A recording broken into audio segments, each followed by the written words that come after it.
Buenos días, queridos hermanos. Muy buenos días. Una vez más. Siempre es bueno saludarlos. Es bueno encontrarnos por acá y conversar de los temas que Dios ha puesto en el corazón. Son temas importantes, son temas doctrinales, no fáciles de aceptar para todo el mundo, sobre todo en este tiempo que hay tanta apostasía, tanta desviación, tanta confusión respecto a la palabra, ¿no? Así que quiero invitarlos a estar juntos, indagando, investigando, buscando la verdad de Dios, porque la verdad de Dios son, siempre he dicho, como piedras preciosas en medio del barro. Cuesta sacar, hay que sacarla, hay que buscarla, hay que entresacarla, hay que trabajarlo. No es llegar y sacarlo. El simple, el sencillo, el que no quiere comprometerse con nada, no está ni ahí con esto. Pero la verdad es que sí, hay que buscar. Lo que se necesita dentro de las escrituras para escudriñar y son sacar lo precioso de lo vil, ¿no es cierto? Que dice la palabra. Nosotros debemos buscar esta verdad. El mundo no está buscando la verdad y está perdido, esa es la verdad. Así que comenzamos Romanos 8, que es un pasaje bastante alentador para nosotros los cristianos. ¿Ya? Y que sin más preámbulos, sigamos y entremos en lo que es el conocimiento de la palabra del Señor. Vamos a Romanos 8 en la Reina Valera 60. Ahora pues ninguna condenación hay para los que están en Cristo Jesús, los que no andan conforme a la carne, sino conforme al Espíritu. Porque la ley del Espíritu de vida en Cristo Jesús me ha librado de la ley del pecado y de la muerte. Porque lo que era imposible para la ley, por cuanto era débil por la carne, Dios, enviando a su Hijo en semejanza de carne, de pecado, y a causa del pecado, condenó al pecado en la carne, para que la justicia de la ley se cumpliese en nosotros, que no andamos conforme a la carne, sino conforme al Espíritu. Porque los que son de la carne piensan en las cosas de la carne, pero los que son del Espíritu en las cosas del Espíritu. Porque el ocuparse de la carne es muerte, pero el ocuparse del Espíritu es vida y paz. Por cuanto los designios de la carne son enemistad contra Dios, porque no se sujetan a la ley de Dios, ni tampoco pueden. Y los que viven según la carne no pueden agradar a Dios. Mas vosotros no vivís según la carne, sino según el Espíritu, si es que el Espíritu de Dios mora en vosotros, y si alguno no tiene el Espíritu de Cristo, no es de él. Pero si Cristo está en vosotros, el cuerpo en verdad está muerto a causa del pecado, mas el Espíritu vive a causa de la justicia. Y si el Espíritu de aquel que levantó de los muertos a Jesús mora en vosotros, el que levantó de los muertos a Cristo Jesús vivificará también vuestros cuerpos mortales por su Espíritu que mora en vosotros.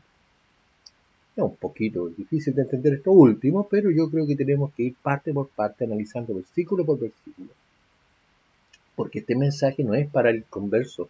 Este es un mensaje que llama al cristiano que está luchando por vivificar el Espíritu de Cristo dentro de sí. Está Dios intentando transformar, porque el propósito del Evangelio es transformar al ser humano a la imagen de su Hijo Jesucristo. Si no hay transformación de acuerdo a la imagen de Cristo, no es mucho lo que podemos hacer. Mire, yo quiero, a modo de introducción, decir que Dios quiere mostrarnos que hay un nacimiento espiritual, ¿ya?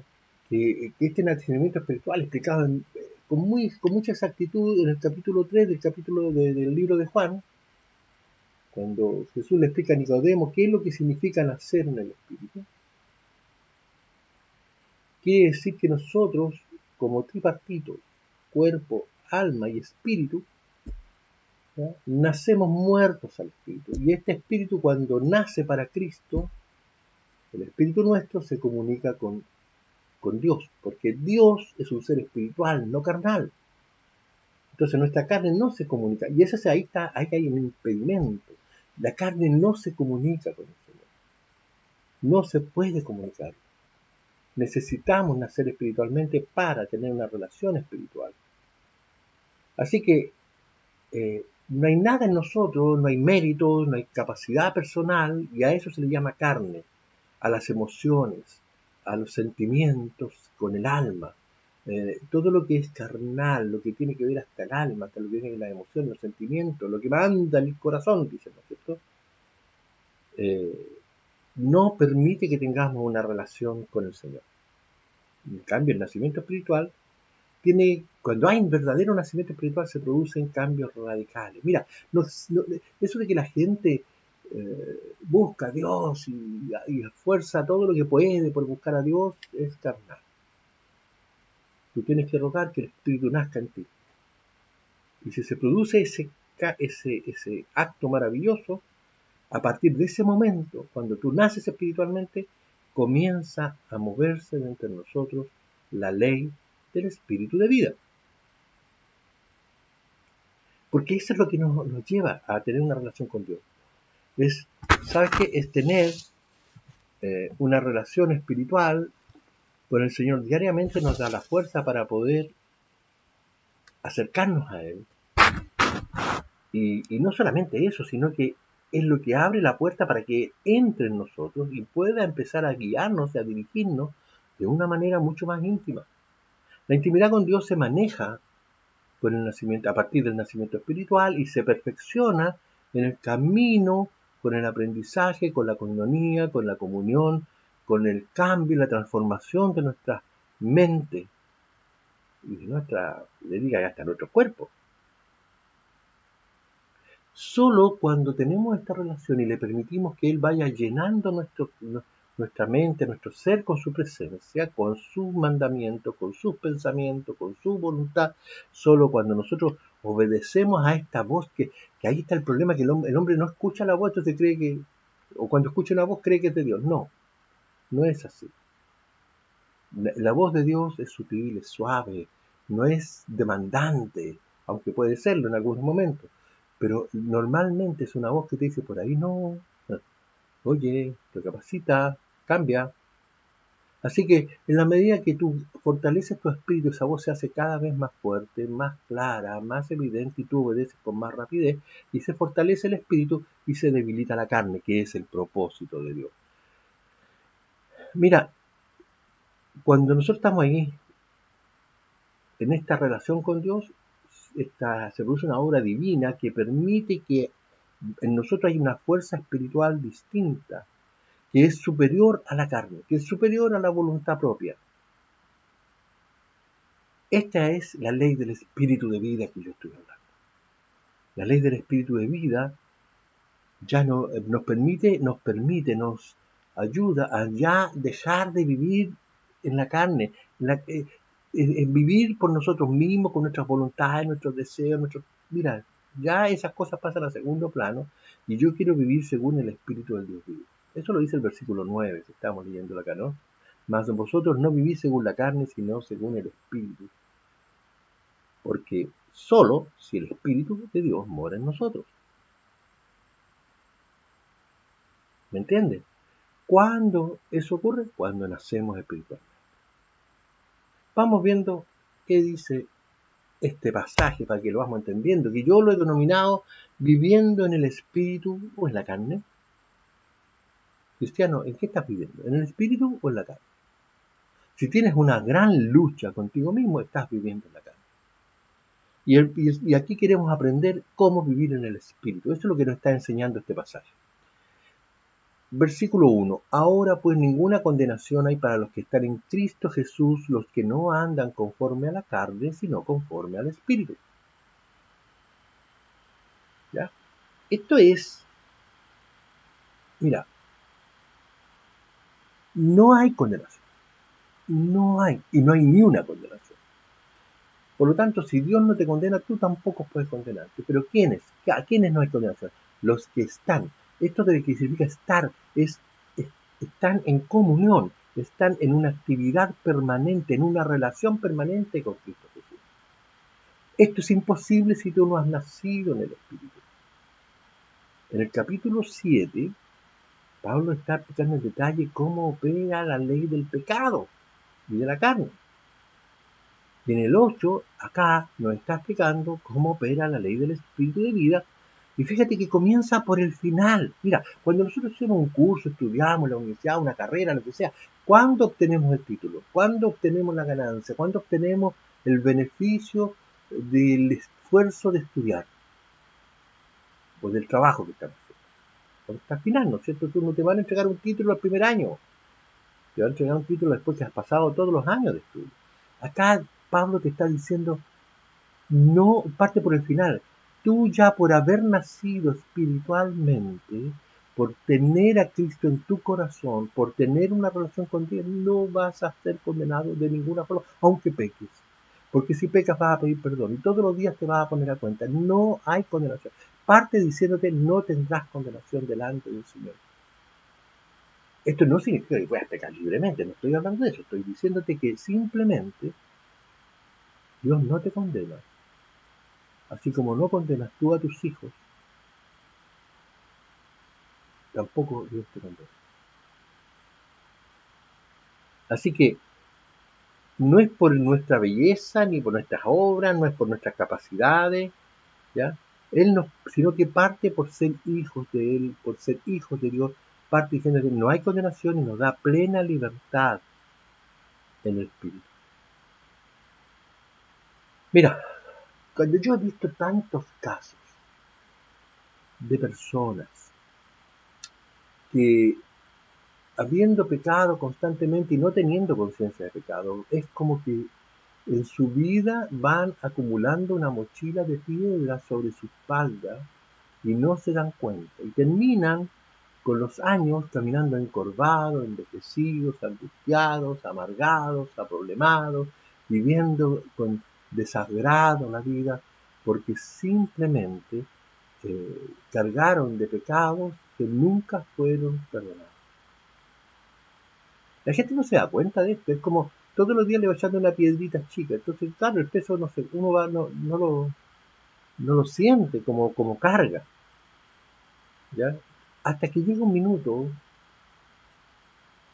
o que la carga es demasiada y no se puede llevar, o ocurre un evento extraordinario, y Dios hace una revelación, Dios le habla a esa persona como me habló a mí, o a muchos otros como yo, en algún minuto alguien me movió el corazón y me hizo ver dónde yo estaba realmente. Me hizo ver y apreciar el peso de esa mochila. Así que antes yo iba al psicólogo, al psiquiatra, o sea, a cualquier parte que pudiera pagar, o a la bruja, o al que me pudiera dar un consejo para buscando algún alivio. Pero cuando conocí a Cristo, descansé, esa mochila se cayó de mí, como se ha caído de muchos otros. Me siento liberado. ¿Cuánta gente me ha dicho, me ha sacado un peso de encima que no se imagina? Me siento libre, me siento descansado. Porque mira, este peso que nosotros arrastramos no lo quita nadie, solo Cristo. Te lo digo de verdad, no lo quita nadie. Tú puedes creer que lo quitaste, pero si no tienes a Cristo en el corazón, no lo quitas. No lo quitas. Conozco mucha gente que ha hecho tratamiento de droga y de alcohol y resulta que ellos eh, se van súper bien, animados y todo, y al poco tiempo vuelven porque recaen, porque no tienen a Cristo en su corazón. La fuerza espiritual de vencer su carne no está en ellos mismos, no está en los tratamientos psicológicos, no está en la fuerza humana porque nosotros somos débiles. Y esto Pablo lo menciona exactamente en el capítulo anterior. Pablo, él se consideraba un hombre débil. Mira, leamos aquí en Romanos 7:22. Él dice, porque según el hombre interior me deleito en la ley de Dios. Pero veo otra ley en mis miembros que se revela contra la ley de mi mente y que me lleva cautivo a la ley del pecado que está en mis miembros, o sea, en mi carne. Miserable de mí, ¿quién me librará de este cuerpo de muerte? Gracias doy a Dios por Jesucristo Señor nuestro. Así que yo mismo con la mente sirvo a la ley de Dios, mas con la carne a la ley del pecado. ¿Qué significa todo esto? Bien, Pablo está reconociendo su debilidad. Dice, él tiene un hombre interior. ¿Cuál es su hombre interior? Es el hombre nuevo, es el hombre espiritual. Él dice, yo me gozo. En la NTV dice, no, yo, en la ley, en la relación con Dios, yo me deleito, me gozo. Yo me gozo de estar escudriñando la escritura, de estar ante la presencia, de orar, de estar con Dios. Mi espíritu busca a Dios, sí. Pero también puedo apreciar que en mí hay otra ley que está luchando constantemente y se revela, y es una lucha que se presenta en la mente. Y cuando yo en mi mente doy espacio a la concupiscencia, al pensamiento sucio, y le abro el espacio, lo dejo ahí, que cree pensamiento e imágenes, ¿no es cierto? Esa ley me lleva cautivo al pecado. Si yo no la corto rápido, esa ley me lleva al pecado. Por eso es que él dice, miserable de mí, pobre de mí, qué desgraciado soy. ¿Quién me librará de este cuerpo de muerte? Mira, el cuerpo de muerte era un castigo de la ley romana sobre un homicida. El homicida debía cargar el muerto amarrado a su cuerpo por el tiempo que la ley dijera, ¿ya? Según el castigo, tenía que cargarlo. Y mientras el cuerpo del muerto se putrefactaba encima del mismo y salían los gusanos y empezaban a comérselo a él también, ¿quién podía comer con un cuerpo metido así? ¿Quién podía caminar con un cuerpo así? ¿Quién podía vivir con un cuerpo así? Normalmente la gente moría. Por eso es que él dice que el cuerpo de muerte que establecía la ley romana, ¿ya?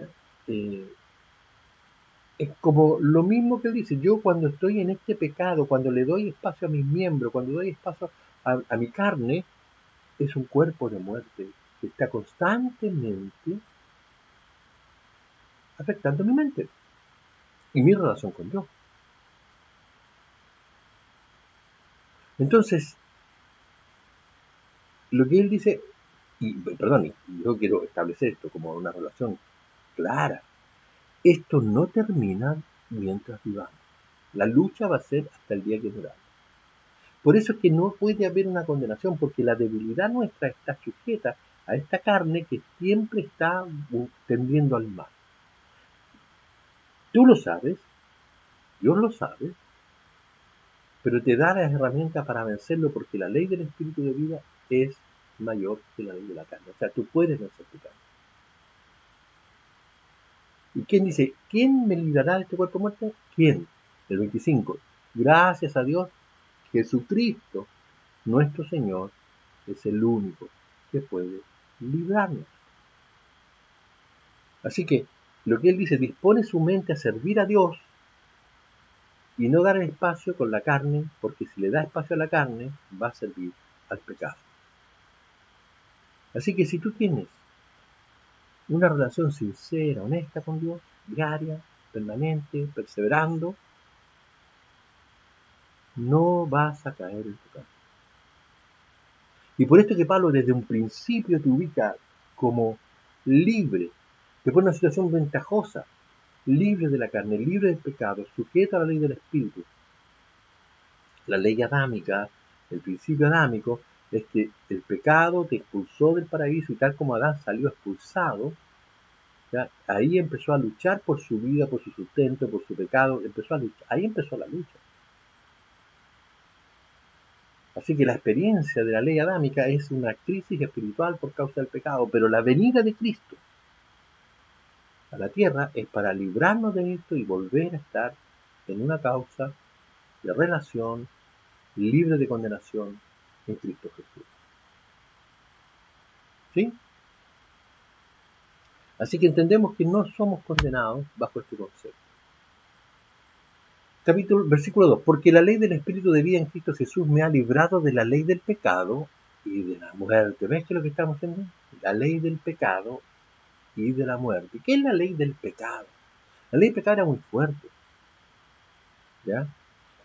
Antes de Cristo, La ley del pecado era una ley casi absoluta. No hubo, por eso que no había, la religión no salva, la iglesia no salva, la escritura en sí no salva si tú no la obedeces, si no tienes el Espíritu del Señor. Podemos ver cómo cada persona ha muerto. La carne es débil, completamente débil. Por eso que el pecado es muy fuerte. Por eso que la ley del pecado es fuerte, porque nuestra carne no puede enfrentarla. Mira, la ley de Moisés no protegía contra el pecado, solo lo pone a la luz, solo lo revela, solo puede decir, mira, no comas, no bebas, no forniques, no haz esto y te irá bien, haz esto otro y te irá mal. Entonces, esta ley no permite que nosotros hagamos las cosas como Dios quiere.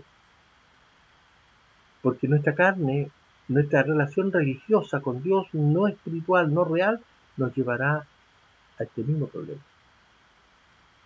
Mira, veamos. El principio está ahí, porque en Romanos 6:23 dice, porque la paga del pecado es muerte, mas la dádiva de Dios es vida eterna en Cristo Jesús, Señor nuestro. O sea, lo que te está diciendo es, la paga del pecado. Dios es santo, su santidad es perfecta, quizás no lo podamos comprender, pero Dios no acepta nada corrupto, nada corruptible, nada sucio. Para Dios, mentir tiene tanta gravedad, ¿lo matar? Para nosotros no, pero para Él sí. Ese es el carácter de Dios, pues, y nosotros tenemos que comprenderlo y saber cómo Él funciona, cómo Él piensa, para poder hacer las cosas que Él quiere.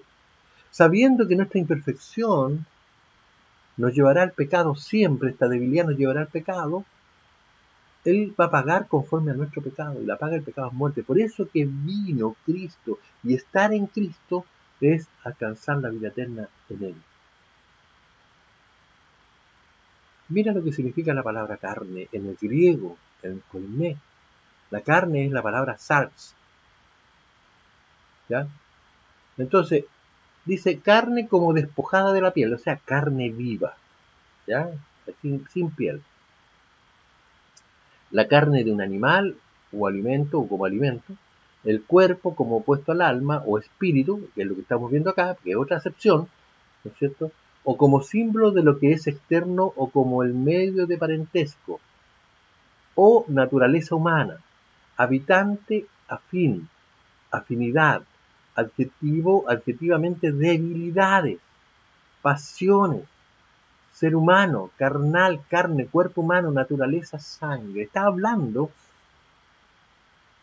¿no es cierto?, de que dentro de la acepción que estamos viendo acá espiritual es una reducción, una baja, una caída, ¿no es cierto?, en debilidad manejada por todo lo que es nuestro aspecto material y emocional. Porque la emoción es la que te hace caer.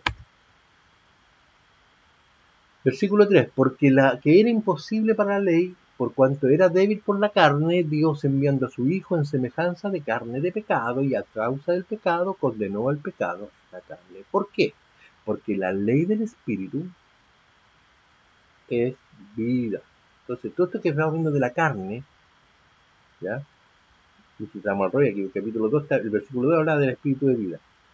Porque el Espíritu de vida es más fuerte, es mucho más fuerte.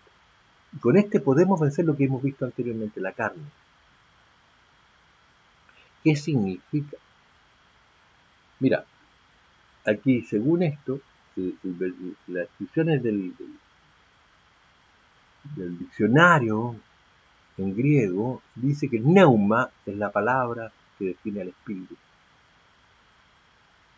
Se define como respiración, como soplo, como brisa, ¿ya? Por analogía dice, en un espíritu, el alma racional, principio vital, disposición, ángel, demonio, Dios, espíritu de Cristo, el Espíritu Santo, aliento, espíritu espiritual, viento. Es algo imperceptible, es algo, tú no ves el viento, y el espíritu se percibe algo así como el viento, y de hecho lo describe en Juan 3, muy bien el Señor Jesucristo, dice, oye, el viento va y sopla donde quiere y va para donde quiere, y tú no lo puedes ver, no lo puedes sentir, el espíritu es igual. Si nosotros analizamos, el versículo 1 dice que yo estoy libre por la culpa del pecado, no tengo condenación.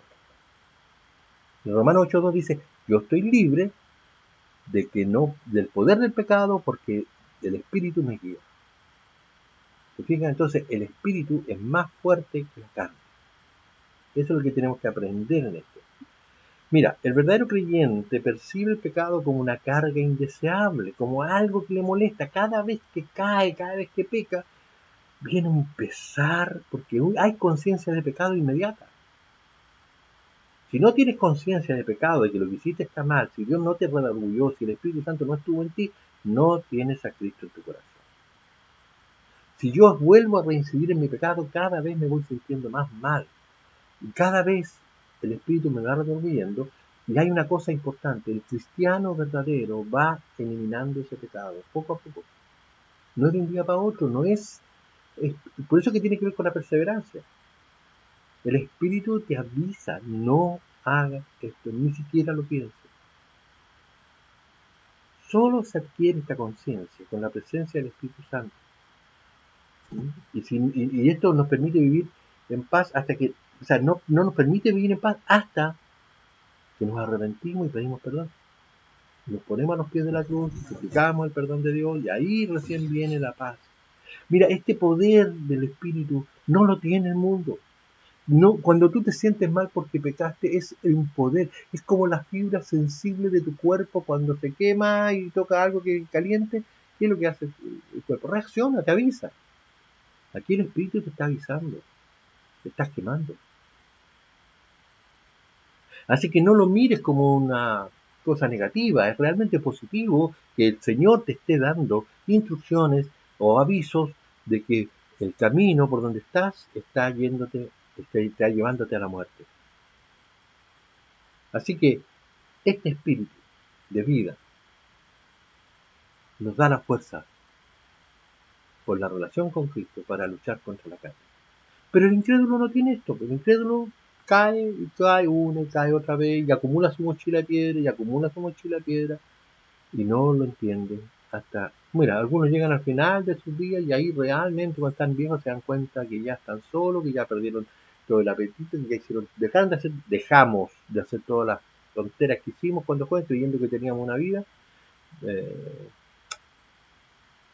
Te das cuenta que no hay salida. La única salida real es Dios.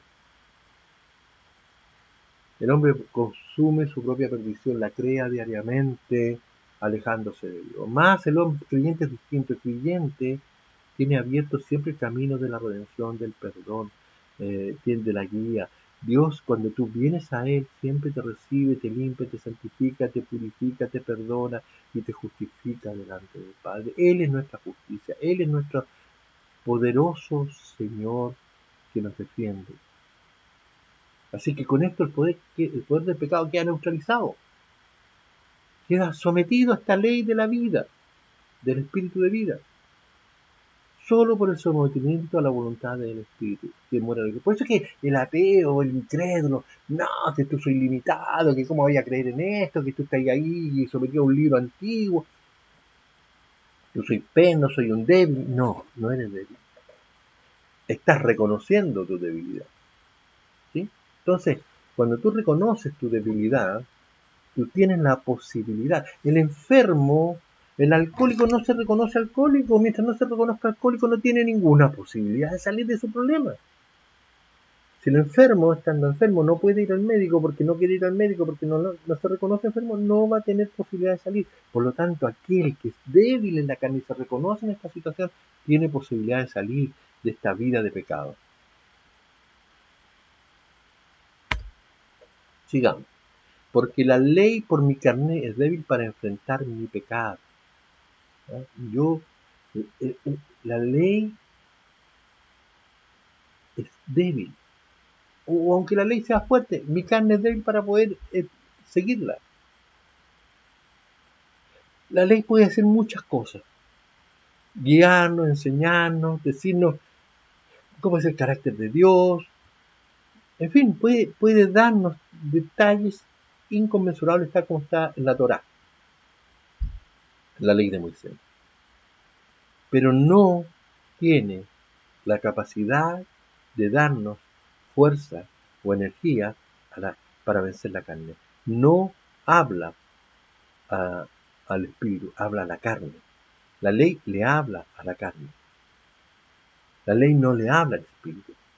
En cambio, Cristo sí viene a hablarle al espíritu. Solo Cristo puede hablarle a nuestro espíritu y nuestro espíritu a él. La ley no puede derrotar el pecado, tal como lo decíamos, no tiene fuerza. La ley confía en que el hombre va a aplicar su esfuerzo por cumplirla. Entonces pues, tenemos estos tres conceptos teológicos que nos dan una muy buena pauta de lo que hace la ley versus lo que hace el espíritu. Uno, la ley de Moisés tiene derecho, porque da el derecho. Todo el derecho, casi todas las leyes están hechas constitucionales, están hechas por una base bíblica, una base de la escritura, hablando de los derechos morales. La ley de Moisés tiene derecho, pero no tiene poder para vencer la carne. No tiene, no te da, ¿qué fuerza te da? Solo te dice, no hagas, o hagas algo. La ley del pecado, por su canto, o sea, la carne, tiene poder, pero no derecho para defenderlo. O sea, el pecado nos consume, obviamente, y nos lleva a la muerte. Ese es el tema. ¿Tiene poder? Claro que tiene poder.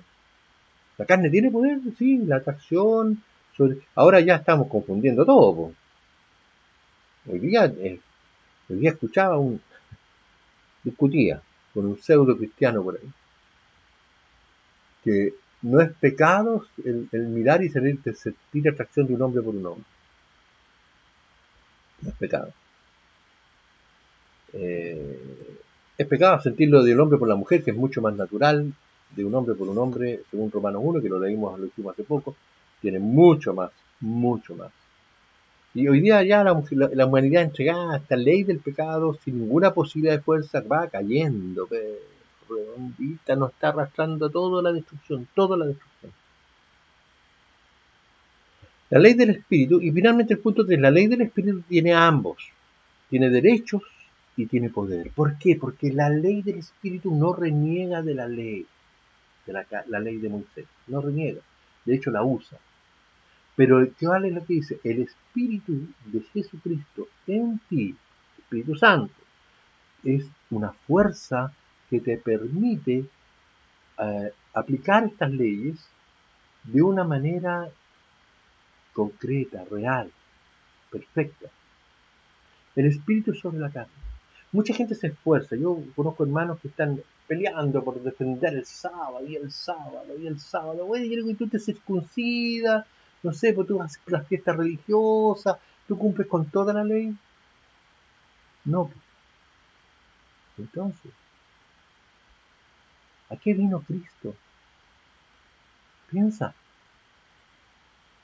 Te preocupas tanto de seguir los ceremoniales, de seguir lo que dice la letra de la ley y no te preocupas de tener una relación diaria con Jesús. ¿Tienes una relación diaria con Jesús? Sí, no la tienes. Porque si la tuvieras no estarías peleando por cosas de la ley, estarías peleando por crecer en el Espíritu. Esa es la primera muestra que tú tienes clara de que no estás dando lo que tienes que hacer. Jesús habla a nuestro Espíritu. Y la obra del Espíritu nos transforma, nos cambia, nos hace permitir crucificar al hombre viejo, al hombre carnal, nos transforma en un hombre nuevo. Es un principio mucho más excelente que permite reconocer el pecado y la carne. Solamente Jesús puede derrotar el pecado. Él lo hizo con su testimonio a través de su vida, en su obra, en su cruz, en la muerte y en su resurrección. Él derrotó la carne y el pecado, siendo hombre. Mira, escucha, aquí hay un principio que es un poco difícil de entender porque Cristo vino como hombre. Esta es mi concepción. Puede ser que yo esté equivocado o que alguien me pueda corregir, pero yo lo que puedo apreciar es que Cristo vino limitado como Dios. Tenía naturaleza divina, sabía de dónde venía, tenía claro el reino, tenía claro la vida con el Señor, pero con su Padre, pero no tiene ese poder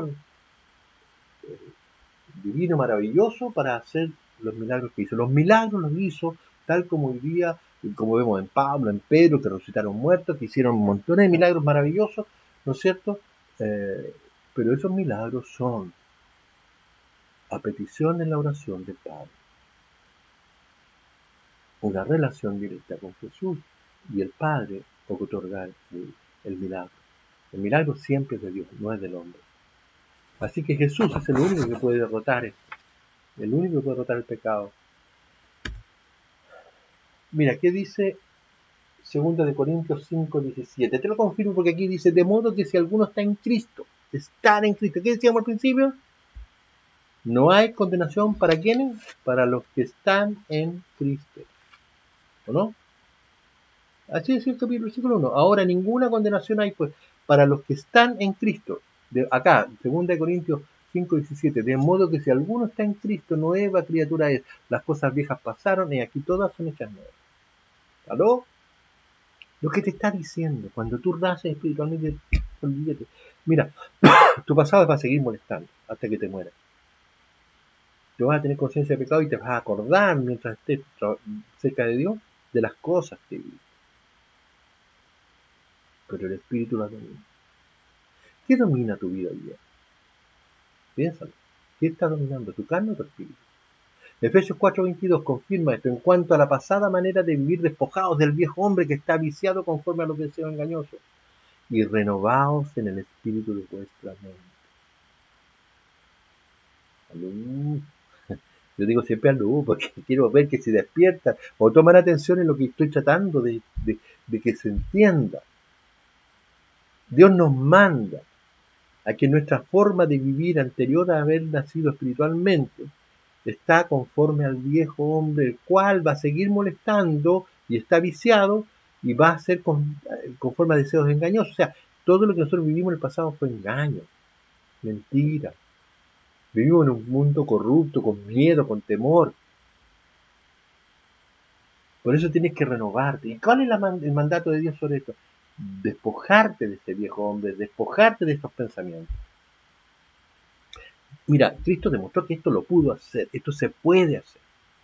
¿Cuántos millones, piensa, cuántos millones de cristianos han ocurrido durante estos 2000 años que han alcanzado este poder espiritual y lucharon para vencer su propia naturaleza pecaminosa? No es que hayan dejado de pecar y se convirtieron en santos con la aureola católica, no. Son gente que pecó hasta el último día, pero hasta el último día luchó y se arrepintió. Ese es el problema. Ahí reside todo el asunto. Debes luchar contra tu carne y vencer en tu mente con la ayuda del Espíritu hasta el día que te mueras. Cuando tú ves los millones de cristianos testimonios de los primeros discípulos, Policarpo, siempre me ha llamado la atención de Policarpo. Policarpo vivió, obispo de la iglesia de Efesios. Él vivió, y cuando el emperador romano le mandó que se arrepintiera y renegase de Dios, Policarpo le dijo, oye, ¿por qué yo voy a renegar de un Dios que me ha dado todo, que me ha hecho cosas buenas, me ha bendecido, me ha permitido? Él cuando llegó al minuto final dijo, yo no voy a renegar jamás de Cristo. Y lo condenaron a la hoguera. Y como la hoguera no los quemaba, el fuego no lo quemaba, porque Dios lo protegía, le tiraron lanza hasta que lo mataron. No solamente este hombre, cuántos otros hombres mártires murieron por la causa del Señor, los mismos apóstoles, los primeros discípulos, Esteban, el primer mártir cristiano. Hay miles de ejemplos, millones de ejemplos. No me digan que no se puede. Se puede. Es solo que tenemos que luchar hasta el último día con la ayuda de Dios. Muchos dicen, no, es que yo voy a vivir bien la vida y después me voy a arrepentir. No, espero que tengan la oportunidad de hacer eso. Yo, gracias a Dios, sí la tuve. Y estoy en esto. Así que hay testimonios de miles, de millones de personas que sí pudieron vivir una vida con Cristo. ¿Ya? Sigamos. Versículo 4. Para que la justicia de la ley se cumpliese en nosotros, que no andamos conforme a la carne, sino conforme al Espíritu. Porque los que son de la carne piensan en las cosas de la carne, pero los que son del Espíritu son en las cosas del Espíritu. 1. Andar conforme al Espíritu. ¿Qué es andar conforme al Espíritu? Precisemos un poquito este concepto. Mira, Jesús cumplió con toda la ley. y los profetas. Lo dice Lucas 24:44. No lo vamos a leer, pero mira, 24:44 en Lucas dice que él vino a cumplir con toda la ley y los profetas. Él lo hizo por nosotros, porque nadie de nosotros puede cumplir con esa tremenda obligación. Por eso, ¿no es cierto? El ser hallados en Cristo, por su gracia, por su salvación, de manera nosotros nos hallamos libres de la ley. Libres de la ley. ¿En qué sentido? No libres de hacer la ley, pero libres de cumplir con toda la ley y los profetas. Cristo, el ser hallado en Cristo, cuando nosotros estamos detrás de Cristo, Cristo es como nuestro paraguas, es como nuestra protección en todos los sentidos de la palabra, no solamente contra el enemigo, no contra el pecado, contra todas las cosas, sino que también en esto, cuando nos acusan de que nosotros no cumplimos con la ley, como esto del día sábado, yo no necesito hacerlo, no necesito circuncidarme, no necesito hacer cosas que son dentro de la ley ceremonial, porque estoy en Cristo. Y Cristo, Él fue el que cumplió. Cuando yo me protejo en Cristo, nadie ¿a quién me acusa? A mi hijo. Mi hijo está en mí y yo en Él. Somos uno. Yo cumplí por Él, yo pagué por Él, yo di mi vida por Él, yo derramé toda mi sangre por Él. Así que todo religioso, todo fariseo que quiera aplicarte el concepto de que tienes que seguir toda la ley, es nada más que un fariseo religioso, un hombre religioso. Cristo es suficiente. Cristo en todo. Cristo es todo porque Él domina en tu espíritu. Así que cuando Él cumplió, la cumplió también por nosotros. No solamente por sí mismo. Nadie puede decirle a Cristo que Él no cumplió la ley. Pablo también intentó hacer lo mismo, luchó toda su vida por mantenerse dentro de la ley y de la gracia, pero él sabía que tenía que hacerlo para demostrarle a los judíos y ganarse a los judíos para Cristo. Así que tenemos claro que esto es andar según el Espíritu. Ahora, andar según la carne, andar conforme a la carne, exactamente, por los que son de la carne piensan las cosas de la carne. Cuando se anda conforme a la carne, ¿no es cierto?, es para darnos la forma fácil de entender cómo caminamos nosotros. Nuestra mente es el campo de batalla entre el espíritu y la carne. Nuestra mente es la que ahí se maneja todo. Ahí está la lucha, ahí está la guerra, ahí está la batalla. Así que cuando tú detectas que en tu mente se da más vuelta, se ocupa más tiempo en las cosas de la carne o en las cosas del espíritu. Yo quiero que entiendas que esto no es algo que ocurre solamente en la gente que no es creyente, ocurre dentro de la iglesia, ocurre dentro de nosotros. Nosotros en la iglesia estamos luchando en esta lucha, hay mucha gente, hay mucho cristiano carnal. Yo recuerdo un cristiano que siempre hablaba y saca versículos, mientras más versículos saquen y más me preocupa, porque sabe, esa persona no tiene la capacidad de estar en Cristo realmente. Yo me acuerdo de uno que me mandaba hasta fotos de mujeres desnudas, le dije, oye, por favor no me mandes esto, yo la verdad es que no quiero esto, me estás contaminando. Y cada dos palabras había un garabato. Entonces, ¿en qué andamos? ¿En qué andamos? Con esa misma boquita ahora después. No son personas que sean pecadoras notorias. Pueden ser gente noble, de buena intención, pero completamente desenfocados en el espíritu. Mira, el caso que tengo aquí es el caso de Pedro. No podemos acusar de que Pedro era un gallo malintencionado, que era carnal. Él estaba buscando a Dios, era su discípulo, había estado 3 años ya con él, siguiéndole, conocía a Jesucristo, pero él no podía, en esta lucha carnal, no podía salirse. Sabía que estaba lo bueno, pero pues decía, ¿a quién iremos, Señor? ¿Dónde me voy a ir? Solo tú tienes palabra de vida. Porque él sabía que ahí estaba, pero su carne siempre estaba luchando con él.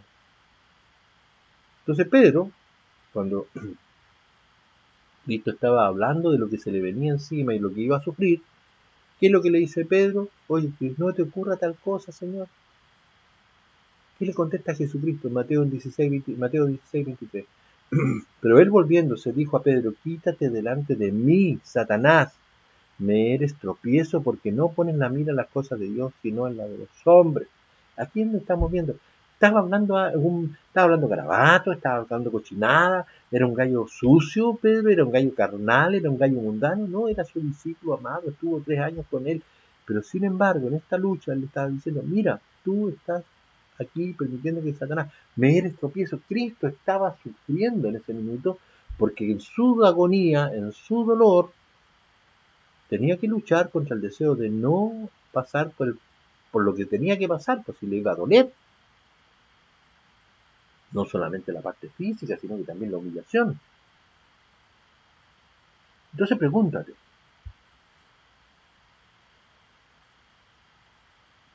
¿Pedro era del camino? ¿Pedro era un cristiano? ¿De tomo y lomo? Mucho mejor que tú y yo. Pero está mirando no con los ojos de Dios, no con la voluntad de Dios. Estaba mirando en su carne. Y esto nos pasa hoy día en la iglesia. ¿Cuántos cristianos están renunciando a la fe hoy día? ¿Cuántos? ¿Cuántos pastores, líderes? Hay un hombre, Paul Williams, no sé cómo se llama en inglés, que ha escrito libros famosos de doctrina y renunció al cristianismo y dijo, oye, ahora soy un hombre feliz. ¿De quién me estáis hablando? No entiendo nada. ¿De quién me estás hablando, hombre? Viviste a costa del evangelio, escribiste el libro, y ahora me dice que no era, todo lo que dijiste no era, durante, no sé, por 30 años, no era. Estaba equivocado. Es mucho mejor la carne, es mucho mejor la vida, tengo que hacer la vida. ¿Cuántos pastores hoy día liberaron su inclinación homosexual? ¡Ay, vamos! Vivamos. ¿Cuántos adúlteros? ¿Cuántos fornicarios? ¿Cuántos? El otro día salió la iglesia luterana, aprobó su primer obispo transgénero. ¡Uah! Perdona, pero ahora hace rato que los luteranos ya perdieron. Lutero debe estar revolcándose en la tumba, ¿no?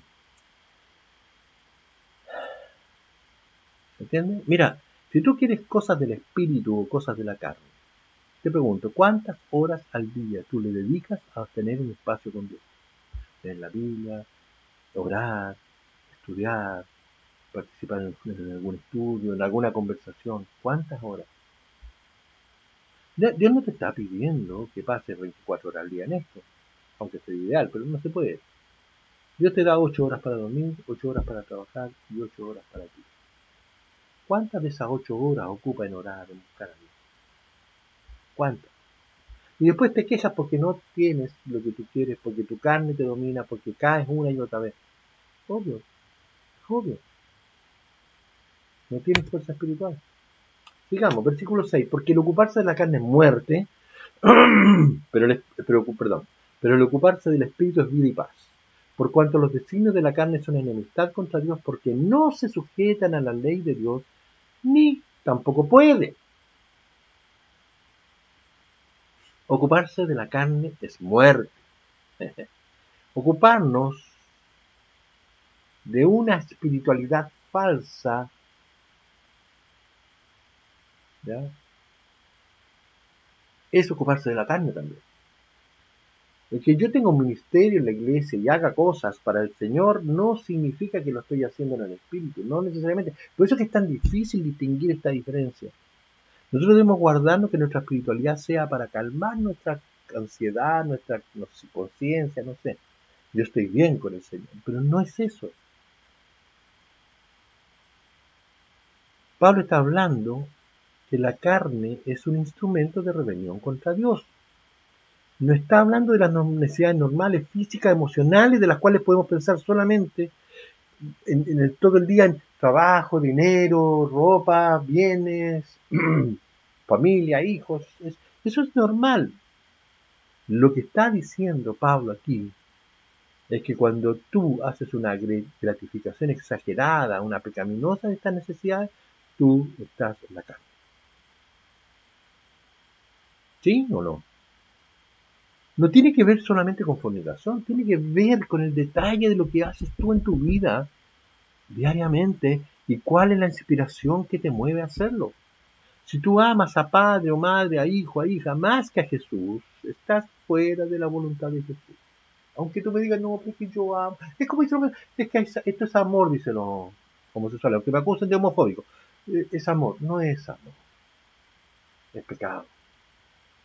Es la carne tirándote, satisfacerte sexualmente, cualquiera sea el costo, no importa. Yo quiero vivir satisfecho sexualmente. Por eso que cuando vimos la semana pasada la cantidad de parejas que tienen los homosexuales es tremenda. Se ha perdido todo concepto. Se le consideraba una mujer promiscua cuando había tenido más de 6 hombres en su vida en sus relaciones. Imagínate los homosexuales. No, ni siquiera parten por eso. Son muy pocos los que tienen una o dos parejas en la vida, pero mínimo 6, según las estadísticas de los hospitales de SIDA en Inglaterra. Cuando tú te ocupas del espíritu, hay paz, hay vida, y todo esto ocurre, todas estas cosas buenas ocurren independiente si estás pasando buenos o malos momentos. Independiente de tus circunstancias, tú estás teniendo los frutos del fruto del espíritu, ¿ya? Porque Cristo está en ti y es más fuerte ese espíritu que la carne. Entonces, por eso que los hombres iban dando gracias a Dios, los verdaderos cristianos iban dando gracias a Dios y cantando alabanza a la muerte en el circo romano. Por eso que Policarpo, él dijo, mátenme, yo soy feliz. Pablo decía, para mí el vivir es Cristo y el morir es ganancia, yo me voy con él, mátenme. No tenía miedo a la muerte. Y eso es lo que va pasando en la medida que tú vas teniendo más y más comunión con Dios, le vas quitando el miedo. El amor de Dios es más fuerte, el Espíritu de Dios es más fuerte. Y empiezas a adquirir estas cosas, independiente de tus circunstancias, lo que está aquí en Gálatas 5:22. Mas el fruto del Espíritu es amor, gozo, paz, paciencia, benignidad, bondad, fe, mansedumbre, templanza. Contra tales cosas no hay ley. Porque no existe el problema. No te pueden aplicar la ley. Hoy día, ¿en qué están aplicando la ley? Si yo predico la santa palabra de Dios, si yo predico que Dios creó a hombre y mujer, no creó homosexuales, no creó transgénero, no creó, no sé, transhumanos, no, él creó humanos. Hace poco llevaron preso a un pastor en Inglaterra por predicar esto. Lo llevaron preso, ¿no? Y dejan a los delincuentes en la calle, estas feministas que hacen tira todo, los de la primera línea, no los tocan, pero al pastor lo llevan preso. Pero aún así la ley no es contra la ley, porque ese hombre ahí en la cárcel está dando gracias a Dios, porque yo voy preso por defender el principio de Dios. ¿Se entiende? ¿Se puede entender un poco lo que estoy tratando de decir? Mira ahora lo que pasa con la carne. Los designios de la carne son en enemistad con Dios. ¿Qué significa la palabra designio? Según lo que yo leo como referencia en español, dice, es una referencia a la idea de un plan, proyecto o proyecto que es llevado a cabo por alguien de manera intencionada o buscada. O sea, es algo como que dice, es la consecuencia del pecado, es la consecuencia de una vida, es la consecuencia de lo que yo hago, bien o mal. El designio es como, desde partida, esto va a terminar bien o mal, de acuerdo al proyecto de vida que yo planteé. En el griego designio la palabra fronema. Es una inclinación mental, propósito, intención. Entonces, cuando yo hago que la intención de la carne le doy a ese espacio, va a convertirse en una... Eso está designado, está determinado a que va a ser una enemistad con Dios.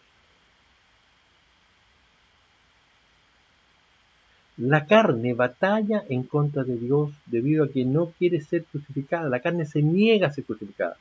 No se quiere rendir de forma natural a Cristo. No, no quiere, Gálatas 5:24 dice, esto es lo que evita, pero los que son de Cristo han crucificado la carne con sus pasiones y deseos. los que son de Cristo, los que realmente están en Cristo, los que han recibido el Espíritu Santo y están creciendo en Él, pueden crucificar la carne como Cristo crucificó la suya. Y nuestra carne no está en que estamos en la cruz siendo martirizados. Nuestra carne es, deja de fornicar, deja de comer exagerado, deja de drogarte, deja de ambicionar, de codiciar, de mirar a la mujer de tu prójimo. Esas son las cosas, esa es la carne. Deja de ser religioso y empieza a ser espiritual.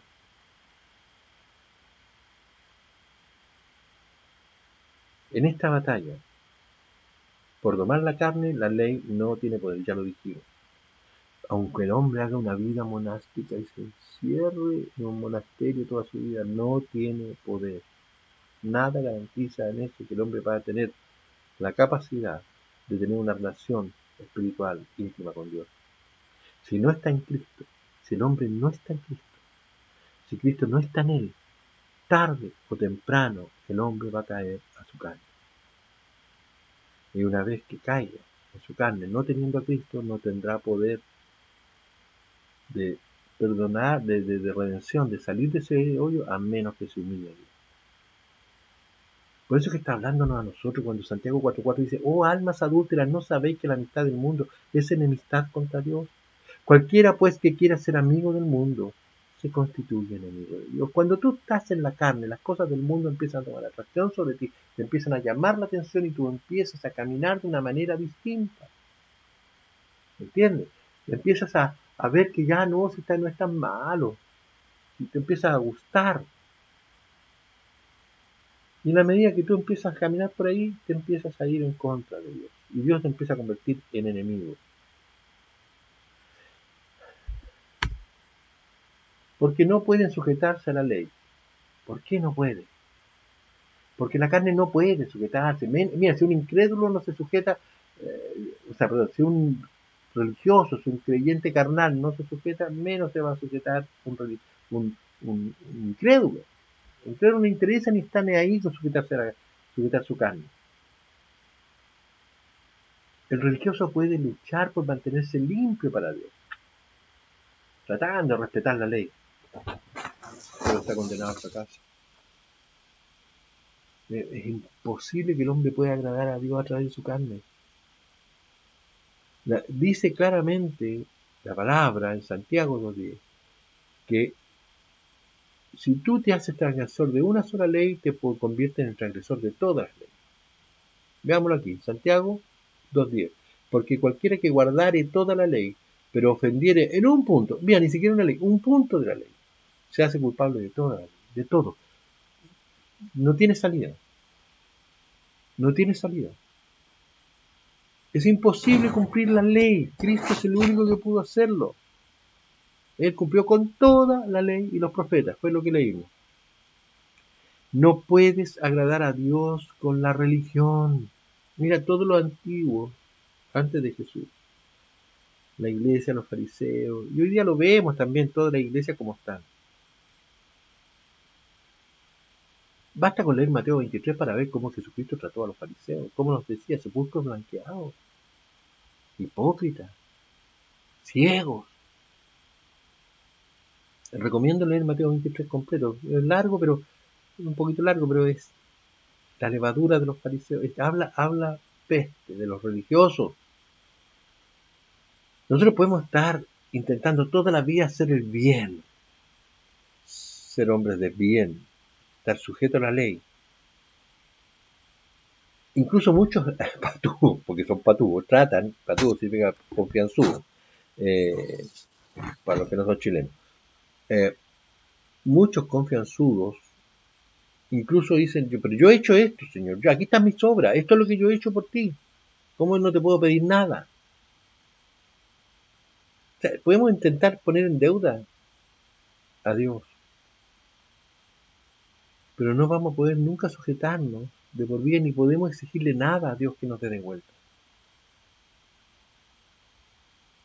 No hay obras nuestras, producto de nuestra carne, de nuestra religiosidad, que Dios las pueda admirar. El hombre sí, pues el hombre reconoce esa obra y te admira a lo mejor, y tú ves: ¡ay, qué gran hombre! Por eso que hemos descubierto que grandes hombres que han hecho grandes obras,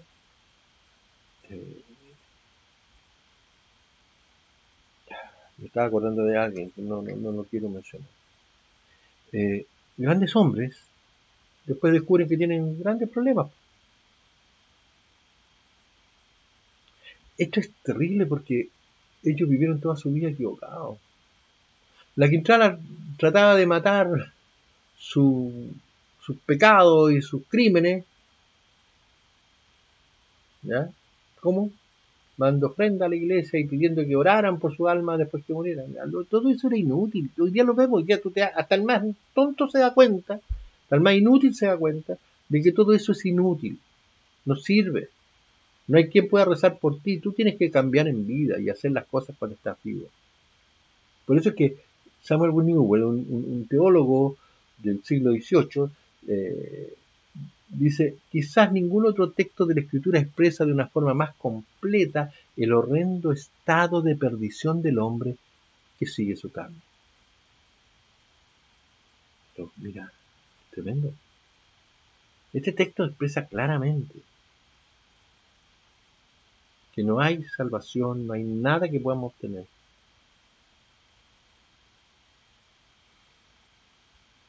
Así que, bueno, vamos a dejarlo hasta aquí. ¿Ya? Vamos a dejarlo hasta aquí. Continuaremos la próxima semana con el versículo 8 y 9 hacia adelante. ¿Ya? Porque vamos a ver que los que viven según de la carne, ¿por qué no agradan a Dios? ¿No sé por qué los que viven en el Espíritu sí agradan a Dios? Aunque les parezca de perogrullo y ya que está claro. Porque más que nada este pasaje nos hace entender cómo podemos distinguir, no juzgar, distinguir al que es cristiano y al que no lo es. Así que los invito a la próxima semana a, a hacer esta relación nueva, si les parece. Gracias damos al Señor por todo. Piensa en lo que hemos conversado aquí. Vuélvelo a ver, vuélvelo a leer, vuélvelo a escuchar, medítalo. Y si te ha dado sentido, si ha tenido valor para ti, por favor, en el nombre de Jesús te pido, compártelo. Hay gente que necesita escuchar. Si alguien se salva por esto, fantástico. Así que, queridos hermanos, que Dios les bendiga. Nos estamos viendo el próximo domingo. Y, bueno, vivan en el espíritu y no con la carne. Bendiciones.